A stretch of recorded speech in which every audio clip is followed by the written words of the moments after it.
Hello बच्चों, welcome back in a new video. Her couple का ये सपना होता है कि वो माँ बाप बने, बच्चे पैदा करें, उन बच्चों को अच्छे संस्कार दें और आगे बढ़ाएं, जीवन में सफल बनाएं और बुढ़ापे में वो हमारा सहारा बने। लेकिन हर कपल के नसीब में ये संभव नहीं हो पाता है और कई माताएं जीवन भर बांझ रह जाती हैं। शादी होने के बाद, सब कुछ होने के बाद भी कई सारे लाखों करोड़ों रुपए खर्च करने के बावजूद भी वो माँ नहीं बन पाती या पिता नहीं बन पाते। तो कई सारी समस्याएं हैं, कई सारी प्रॉब्लम्स हैं जिनकी वजह से उनके बच्चे नहीं होते और उन सब का निचोड़ है ये इनफर्टिलिटी। ये इनफर्टिलिटी ही एक मुख्य कारण है जिसकी वजह से माता या पिता, कोई व्यक्ति या महिला नहीं बन पाती। तो चलिए आज हम इसी इनफर्टिलिटी को जानेंगे, समझेंगे और इसको जरा रूट कॉज को समझते हुए इसके निदान के बारे में पढ़ेंगे। तो चलिए शुरू करते हैं आज की वीडियो। इनफर्टिलिटी है क्या? परिभाषा की अगर बात करें तो infertility is the inability to achieve pregnancy after 12 month or more of regular unprotected sexual intercourse. 12 महीने तक अनप्रोटेक्टेड सेक्सुअल इंटरकोर्स अगर कोई कपल करता है तब भी वो प्रेगनेंसी अचीव नहीं कर पाता है 1 साल तक, तो इसे हम बोलते हैं इनफर्टिलिटी। और ये जो इनफर्टिलिटी है, 35 वर्ष से अधिक की महिला अगर हो, ओल्डर देन 35, तो ये 6 मंथ कहा जाएगा। 12 मंथ की जगह 6 मंथ अगर अनप्रोटेक्टेड सेक्स हो और बच्चा पैदा ना हो रहा हो तो ये इनफर्टिलिटी की संज्ञा इसे मिलेगी। यानी the term describe man who can't get a woman pregnant and woman who can't get pregnant or carry a pregnancy to term. यानी ऐसा पुरुष जो प्रेगनेंसी नहीं क्रिएट करवा पा रहा है किसी वुमन को, वो इनफर्टाइल है, और ऐसी महिला जो प्रेगनेंसी अचीव नहीं कर पा रही है, कंसीव नहीं कर पा रही है, इसे हम कहेंगे इनफर्टाइल महिला। अबाउट 10% ऑफ मैन यानी 4.67 million and about 11% of women 6.7 million of reproductive age in the United States has experienced fertility problems। पूरी दुनिया में ही ये बहुत बड़ी समस्या है, भारत में भी है, लेकिन अमेरिका में तो कुछ ज्यादा ही है भाई। 7% पुरुष और 11% महिलाएं वहां इनफर्टिलिटी की शिकार है। तो ये हर देश में ये जो समस्याएं हैं ये बढ़ती जा रही है। ये क्यों होती है, इसके मुख्य कारण क्या है, चलिए इनको समझेंगे हम धीरे धीरे। देखिए, 1/3 of infertile couple the problem is with man. जितने भी केसेस हैं इनफर्टिलिटी के, उसमें से 1/3 देखें, लगभग 33%, तो वो उसमें मैन इनफर्टाइल होता है और 1/3 वुमेन इनफर्टाइल होती है 33%। और ओवरऑल 1/3 देखें तो वो दोनों में कुछ न कुछ समस्या होती है, इसकी वजह से इनफर्टिलिटी की प्रॉब्लम रहती है। अब कारण क्या है? Health conditions and behaviours, age, genetics and other factors can all cause or contribute to infertility in man and women. पुरुष और महिला में कई सारे कारण हैं जिनकी वजह से वो इनफर्टाइल होते हैं, बच्चे पैदा करने में असक्षम होते हैं। पुरुषों में क्या है? जैसे certain medications such as testosterone gels, patches to treat low testosterone, testicular injury और overheating। होता क्या है, कई बार दवाइयां लेते हैं टेस्टोस्टेरोन लेवल को बढ़ाने वाली या दूसरी कुछ दवाइयां, जिनकी वजह से, जिनके ओवर यूज से पुरुष में इनफर्टिलिटी आ जाती है। तो दवाइयां शरीर के लिए अच्छी नहीं है, उनके साइड इफेक्ट्स बहुत ज्यादा है और नपुंसकता उसका एक बहुत बड़ा जो है एक समस्या है, एक उसका एक रिजल्ट है। इसके अलावा टेस्टिकल्स में इंजरी हो जाए, वृषणों में कोई चोट लग जाए। ओवर हीटिंग, देखिए पहले जमाने में या आजकल भी जो सयाने होते हैं हमसे कहते हैं कि ज्यादा गर्म पानी से पुरुषों को नहीं नहाना चाहिए। इसके अलावा सलाह दी जाती है कि जो लैपटॉप होता है उसे अपने इस जेनेटल एरिया के पास, पेनिस के टेस्टिस के पास रख के नहीं यूज करना चाहिए, क्योंकि यहाँ ओवर हीटिंग हो सकती है, गर्मी होती है। ज्यादा गर्म टेस्टिस में जो स्पर्म्स होते हैं उनके लिए अच्छा नहीं है, स्पर्म काउंट इससे कम हो जाता है, वीक हो जाता है स्पर्म। तो इसलिए heating is not good for man. इसके अलावा जो गर्म चीजें हैं ज्यादा वो भी नहीं खानी चाहिए। क्यों? क्योंकि उससे स्पर्म पर इफेक्ट पड़ता है और ये इनफर्टिलिटी का बहुत बड़ा कारण बन सकता है। और भी कई सारे कारण हैं जिनकी वजह से इनफर्टिलिटी होती है। बहुत ज्यादा ओबेसिटी होना, या जो जंक फूड है उसे ज्यादा खाना, प्रॉपर एक्सरसाइज ना लेना, जो स्लीपिंग और अवेकिंग का जो टाइम है वो बहुत ज्यादा चेंज हो रहा है, ओवर मास्टरबेशन, या ऐसे ही दूसरी, कई बार तो ऐसा भी कहा गया कि ओवर वॉचिंग पॉर्न एंड जो सेक्सुअली एडिक्टिव जो चीजें हैं उनके ओवर यूज से, या नशे की जो चीजें हैं जैसे अल्कोहल या ड्रग्स, ऐसी चीजें ज्यादा लेने से भी नपुंसकता हो सकती है। तो इसलिए इन सब चीजों से एक पुरुष को बचना चाहिए अगर वो चाहता है कि अपने बच्चे को कंसीव करे, हेल्दी फैमिली बनाए, आगे अपने फ्यूचर को बढ़ाए। वुमेन्स में इनफर्टिलिटी के क्या क्या कारण है? Gynaecologist disorders such as polycystic ovary syndrome, PCOS, polycystic ovary syndrome. कई बार क्या होता है कि जो ओवरी होती है, गर्भाशय होता है, उसमें सिस्ट्स हो जाती है। सिस्ट गांठें, और वो गांठें बहुत सारी हो जाती हैं एक साथ, पॉलीसिस्टिक ओवरी कहते हैं। पॉली मीन बहुत सारे, सिस्टिक मीन्स सिस्ट, और ओवरी मीन्स ओवरी में। तो ये महिला के ओवरी में अगर ये दिक्कत हो तो ओवम बनेगा नहीं। अंडाशय, ओवरी मीन्स अंडाशय, यूटेरस मीन्स गर्भाशय। तो ये जो ओवरी है यानी अंडाशय, जहां पर मेनेस्ट्रल साइकिल चलती है 28 डेज की, और एग प्रोड्यूस होता है। आपने पढ़ा होगा, इससे पिछली वीडियोस में मैंने बताया हुआ है कि कैसे मेनेस्ट्रल साइकिल चलती है या एग प्रोडक्शन होता है, oogenesis। उसमें पहले फॉलिकल्स बनती है, primary follicle, secondary follicle, tertiary follicle, फिर ग्राफियन फॉलिकल, और वो एग मैच्योर होकर बाहर आता है जिसे हम अंडोत्सर्ग कहते हैं, oogenesis। और उसके बाद कॉर्पस ल्यूटियम बनता है। तो ये प्रोसेस ओवरी की है पूरी, और ओवरी में कई सारे हार्मोन्स बनते हैं, एस्ट्रोजन, प्रोजेस्टेरॉन। तो इन हार्मोन से पूरा का पूरा कंट्रोल होता है साइकिल, सेक्सुअल ड्राइव के साथ साथ सेक्सुअल पूरी साइकिल फीमेल की उसी से कंट्रोल होती है। अगर उसमें कुछ भी प्रॉब्लम हो गई तो वो बच्चा कंसीव नहीं कर सकती वुमन। तो इसलिए ओवरी में कोई प्रॉब्लम हो, जैसे पॉलीसिस्टिक ओवरी सिंड्रोम, तो इनफर्टिलिटी हो सकती है। प्राइमरी ओवरियन इनसफिशियंसी, ओवरीज में कुछ प्रॉब्लम हो जाए, इनसफिशियंसी हो जाए, जो जरूरी चीजें हैं ओवरी के लिए वो ना मिल पाए उसे। एंडोमेट्रोसिस, यानी एंडोमेट्रियम की जो लेयर है, एंडोमेट्रियम मींस यूटेरस की सबसे बाहरी वॉल। यूटेरस की 3 वॉल होती है, एंडोमेट्रियम, मायोमेट्रियम और पेरीमेट्रियम। तो ये जो सबसे अंदर की, या उधर से बोले तो सबसे बाहर की जो लेयर है उसे हम बोलेंगे एंडोमेट्रियम, जहां पर फर्टिलाइज्ड एग इम्प्लांट होता है ब्लास्टुला स्टेज।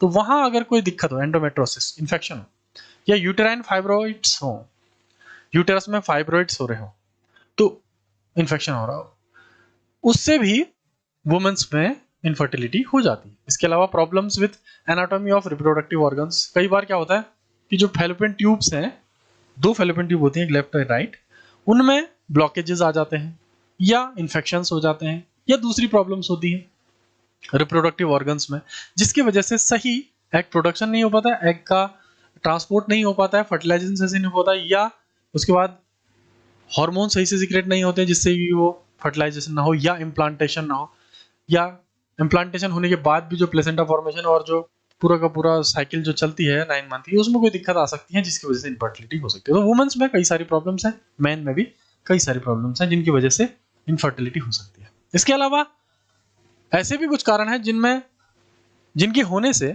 उन कारणों के होने से मैन और वुमेन दोनों में ही ये दिक्कतें आ सकती है। जैसे एक्सपोजर टू केमिकल्स, ज्यादा केमिकल्स का प्रयोग करना। आज हर जगह केमिकल्स है। जैसे कोई प्रोडक्ट हम खा लें, डिब्बा बंद खाना, उसमें केमिकल्स, प्रिजर्वेटिव हैं, कलर्स हैं, डिफरेंट जो फ्लेवर्स ऐड करने के लिए जो केमिकल्स हैं, या हम देख सकते हैं पेस्टिसाइड, इंसेक्टिसाइड का जितना प्रयोग हो रहा है वो सब हमारे खाने में आ रहे हैं, है ना। इसके अलावा दूसरे कई सारे केमिकल्स दवाइयों के रूप में, वो सब मैन और वुमेन दोनों को ही इक्वली इफेक्ट कर सकते हैं। दूसरा, कैंसर या एक्सपोजर टू रेडिएशन और कीमोथेरेपी। किसी को कैंसर हो जाए यानी मेटास्टेसिस की स्टेज, जिसमें बहुत सारे ट्यूमर्स अल्सर्स में क्रिएट भी होते हैं और वो फैलते भी रहते हैं, तो उसे कैंसर की अवस्था कहते हैं। उस समय जो रेडिएशन या रेडियोथेरेपी या कीमोथेरेपी दी जाती है, उसकी वजह से इनफर्टिलिटी आ सकती है। इसके अलावा जो रेडिएशन, एक्सरे, गामा रे, जैसे एक्सरे पहले करते थे, हाथ पैर किसी का टूटता था, अभी भी एक्सरे करते हैं तो एक जैकेट लाइक स्ट्रक्चर पहनते हैं डॉक्टर्स, ताकि वो एक्सरे उन्हें भेजे ना। बार बार एक्सरे न करने की सलाह दी जाती है। क्यों? क्योंकि एक्सरे बार बार सेल्स को भेजता है, डीएनए को भेजता है, आर पार उसके आता जाता रहता है, जिससे कि कैंसर की समस्या हो सकती है। स्ट्रेस, स्ट्रेस भी बहुत बड़ा कारण है। ज्यादा तनाव लेना, इसकी वजह से भी इनफर्टिलिटी मैन और वुमेन दोनों में ही आ सकता है। तो ज्यादा तनाव नहीं लेना चाहिए। गीता पढ़ो और कर्म करे जाओ, फल की इच्छा मत करो। लगातार चलते रहो, मेहनत करते रहो, तपस्या करते रहो। फल ना भी मिले तो कोई बात नहीं, नेक्स्ट जन्म में मिलेगा। तो ऐसी सोच लेकर आगे बढ़ते रहना पड़ेगा, तब स्ट्रेस लेवल को हम कंट्रोल कर सकते हैं मेहनत से। Condition such as diabetes, heart disease, obesity, high blood pressure and autoimmune disorders. तो कई सारी और प्रॉब्लम्स हैं, जैसे डायबिटीज, शुगर बच्चों को हो जा रहा है छोटे छोटे, क्योंकि सिंथेटिक शुगर वो खा रहे हैं टॉफी में, बिस्किट में या दूसरे चॉकलेट्स में। तो ये जो सिंथेटिक चीजें हैं, ये बहुत ज्यादा प्रॉब्लम क्रिएट कर रही है। हार्ट डिजीजेस हो रही हैं बच्चों को या बड़ों को, ओबेसिटी हो रही है सभी को, महिलाओं को, पुरुषों को, ब्लड प्रेशर इंक्रीज हो रहा है, कई सारे इम्यून सिस्टम के डिसऑर्डर्स आ जा रहे हैं, खुद ब खुद होने वाली बीमारियां, ऑटो इम्यून डिजीजेस। तो इनकी वजह से इनफर्टिलिटी बढ़ रही है। Smoking and alcohol and drug abuse, इनसे मैन और वुमेन दोनों को ही ये प्रॉब्लम आ सकती है। सेक्सुअली ट्रांसमिटेड इन्फेक्शंस, एसटीडीज, इससे पहले एसटीआईज, यहाँ पर क्या एसटीडीज भी कहते हैं इसे, सेक्सुअली ट्रांसमिटेड डिजीजेस, जैसे सिफिलिस, गोनोरिया, ट्रिपनोसोमियासिस, हेपेटाइटिस बी। बहुत सारे ऐसे डिजीजेज हैं जो इससे पिछली वीडियो में मैंने अपलोड की थी, आप जाके देख सकते हैं कि कौन कौन सी सेक्सुअली ट्रांसमिटेड डिजीजेज हैं आपके सिलेबस में, और मेन जो ज्यादा फैलती हैं। तो ये सब जो सेक्सुअली ट्रांसमिटेड डिजीजेज हैं, वो भी मैन और वुमेन को इक्वली इनफर्टाइल बना सकती हैं, इनफर्टिलिटी की प्रॉब्लम क्रिएट कर सकती है। तो what's age got to do with it, यानी देखिए, women are now 8 times more likely to have the first child after age 35 then there were 1970, but watching too long can cause problems, waiting too long. देखिए आजकल क्या हो रहा है कि पढ़ाई बहुत देर तक हो रही है, उसके बाद शादी देर में हो रही है, बच्चे भी देर में हो रहे हैं। कई बार नौकरी पेशा महिला है तो 35 की एज या उसके बाद तक भी शादी नहीं हो रही है महिलाओं या पुरुषों, और बच्चे तो उसके बाद ही हो रहे हैं। लेकिन पहले 1970 से पहले ऐसा नहीं था। तो वहां पर जो कम एज में बच्चा कंसीव करने की जो क्षमता है वो ज्यादा होती है, लेकिन 35 साल और उससे ज्यादा तो सिर्फ 10 ही साल बचे। 45-50 ईयर्स में तो फिर तो मेनोपॉज ही हो जाएगा, बच्चे पैदा तो फिर कहाँ होता है। इसलिए ये 35 साल और उसके बाद जब महिलाएं शादी कर रही हैं, तो इससे भी कई बार इनफर्टिलिटी की समस्या आ रही है। और भी कई सारी प्रॉब्लम्स हैं, जैसे कई बार क्या होता है कि अनचाहा गर्भ हो जाता है पहले ही, और बच्चे को या तो एमटीपी के द्वारा या हार्मोनल पिल्स के द्वारा बच्चे को अबॉर्ट किया जाता है या गिराया जाता है, जिससे हार्मोनल इम्बैलेंस आ जाता है किसी महिला के शरीर में, और वो बच्चा पैदा करने में असक्षम हो जाती है हमेशा के लिए, ओबेसिटी आ जाती है और प्रॉब्लम्स हो जाती है, हार्मोनल डिसबैलेंस। तो ये भी एक समस्या है जिसकी वजह से इनफर्टिलिटी हो रही है। तो as age increases so does the likelihood of infertility. Age बढ़ते बढ़ते खुद ब खुद भी इनफर्टिलिटी बढ़ने लग जाती है, स्पर्म काउंट कम होने लग जाता है। कैसे? Older man produces fewer sperms and lower quality sperms. तो एज जब बढ़ती रहती है 50-60 के बाद, उसके बाद स्पर्म बनना बहुत कम हो जाता है और स्पर्म की क्वालिटी भी कम हो जाती है। तो कम एज में अच्छे स्पर्म्स बनते हैं।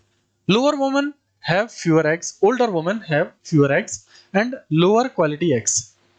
ज्यादा उम्र में महिलाओं के एग की संख्या भी कम हो जाती है और उनकी क्वालिटी भी कम हो जाती है। The risk of some health conditions associated with infertility increases with age. तो इनफर्टिलिटी के जो प्रॉब्लम्स है, रिस्क है, वो एज के साथ साथ बढ़ता रहता है। एज के साथ साथ दूसरी प्रॉब्लम भी आती है,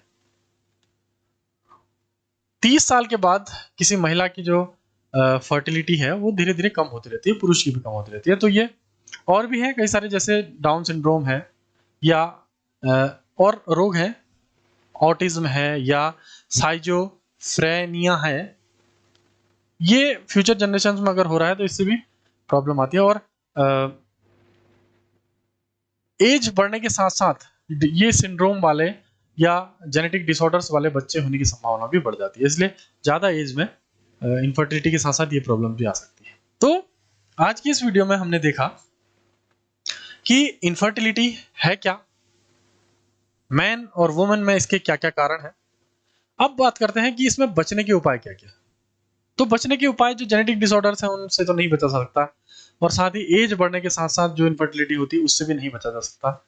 लेकिन कई सारी ऐसी मेथड्स हैं, साइंस, बायोलॉजी या डॉक्टरी ने, हमारी मेडिसिनल साइंस ने, मेडिकल साइंस ने कई सारी चीज़ें ऐसी इजाद कर दी हैं जिससे कि इनफर्टिलिटी से काफ़ी हद तक काबू पाया जा सकता है।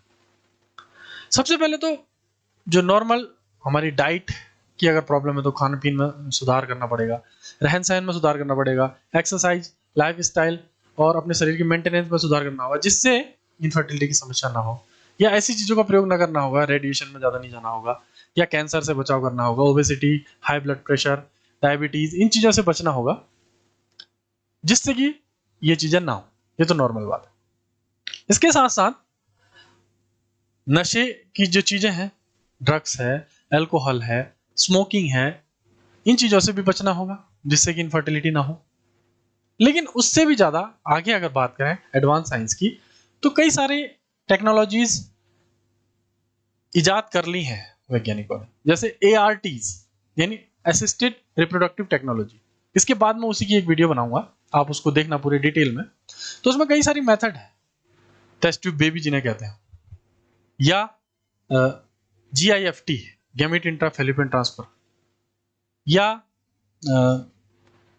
ZIFT, zygote intrafallopian transfer. तो ऐसे कई सारी मेथड्स हैं जिनमें आर्टिफिशियली हम किसी बच्चे को पैदा करवा सकते हैं किसी महिला के घर में, अगर स्पर्म और ओवम ना भी है तब भी, या महिला का स्पर्म ओवम बन रहा है लेकिन पुरुष का स्पर्म सही नहीं है, तो कोई दूसरी मेथड से हम उसे कर सकते हैं। कौन कौन सी मेथड है नेक्स्ट वीडियो में आप देखिएगा। तो ये थी आज की वीडियो जिसमें हमने बात की इनफर्टिलिटी की और उसकी पूरी की पूरी समस्या की। वीडियो पसंद आए तो वीडियो को लाइक कीजिएगा, चैनल को सब्सक्राइब कीजिएगा। फिर मिलते हैं नेक्स्ट वीडियो में। Bye bye.